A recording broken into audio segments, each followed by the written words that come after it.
అందరికీ నమస్కారం. Welcome to my YouTube channel Swaraj pig farm. కొత్తగా మన ఛానల్ చూస్తున్న వారు ఎవరైనా ఉంటే సబ్స్క్రైబ్ చేసుకోండి. గతంలో చూసిన వారు ఎవరైనా సబ్స్క్రైబ్ చేసుకోకపోతే సబ్స్క్రైబ్ చేసుకోండి. బెల్ బటన్ నొక్కండి. మనం తీసే ప్రతి వీడియో మీకు చేరి ఉపయోగపడుతుందని నమ్ముతున్నాను. ఈరోజు మనం బ్రీడింగ్ ఏం బ్రీడ్ తీసుకోవాలి, ఆ బ్రీడ్ ఎలా ఉండాలి, వాటిని ఎలా సెలెక్షన్ చేసుకోవాలి అనే విషయంలో మీకు చెప్తాను. మనం బ్రీడు 10 ఆడపందులకు ఒక మగ పందిని తీసుకోవాలి, 10 ఫీమేల్కు ఒక మేలు తీసుకోవాలి. తీసుకుంటే మనకు వాటిని క్రాసింగ్ చేసుకోవడానికి ఈజీగా ఉంటుంది. వీటిలో ఫీమేల్ని ఎలా సెలెక్షన్ చేసుకోవాలి? ఫీమేల్ వచ్చేసరికి మనకు వెయిట్ మినిమం 70 కేజీల వెయిట్ దాటినే ఉండాలి. దాని కింద నెప్పల్స్ వచ్చేసి మినిమం 14 నెప్పల్ పైనే ఉండాలి, లోపు ఉండొద్దు. 14 పైనే ఉండేలా చూసుకోవాలి. పొడవు ఉండాలి, ఫీమేలు మంచిగా ఉండాలి, హైట్ ఉండాలి, పొడవు ఉండాలి. నెప్పల్స్ వచ్చేసి 14 ఉండాలి, 70 కేజీల వెయిట్ ఉండాలి. అలాంటి వాటినే మనం సెలెక్షన్ చేసుకోవాలి. అది మళ్ళీ లార్జ్ వైట్ మనకు ఉపయోగంగా ఉండేది ఏంటంటే, మనకు పిల్లలగిన ఎక్కువ వచ్చి మనకు సర్వే అయ్యే బ్రీడ్ ఏంటంటే మన ఇండియాలో లార్జ్ వైట్నే మనం తీసుకోవాలి.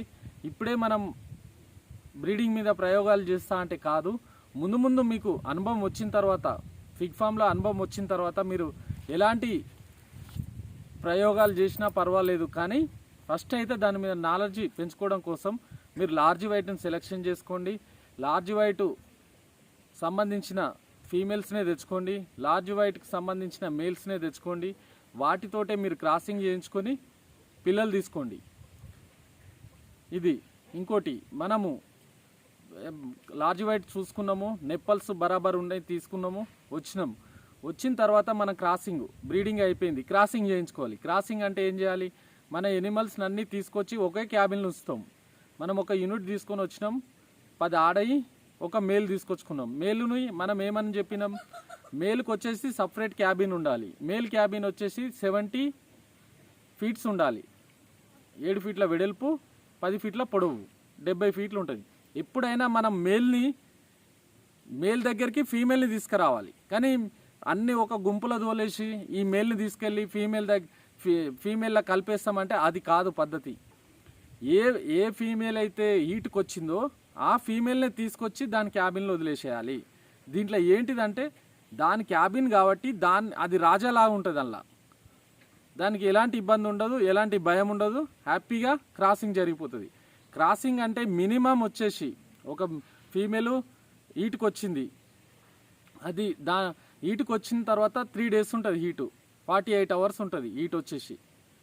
48 అవర్స్ ఉంటే ఆ 48 అవర్స్లో అది బరాబర్ హీట్కి వచ్చినప్పుడు మనం ఐడెంటిఫై చేసుకోవాలి. ఏ టైంలో హీట్కు బరాబర్ ఉందో చూసి ఆ టైంలోనే మనం మేల్ దగ్గరికి పంపించాలి.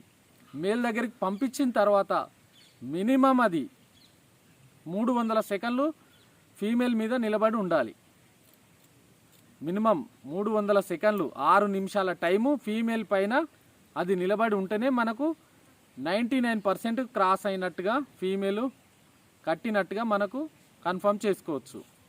మినిమం 300 సెకండ్లు ఉన్న తర్వాతనే అది ఫీమేలు మనకు ఒక 99% అది కట్టిందని మనం కన్ఫర్మ్ చేసుకోవచ్చు.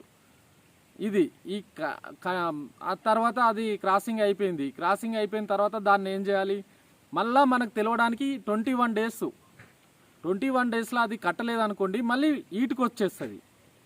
ఆ 21 డేస్ మనం వెయిట్ చేయాలి, దాన్ని అబ్జర్వ్ చేసుకోవాలి, దాని టైమింగ్ రాసుకొని మనం పెట్టుకొని 21 రోజు ఎప్పుడైద్దో అప్పుడు మళ్ళీ అది హీట్కి వచ్చిందా ఏంటి అని దాన్ని చూసుకోవాలి.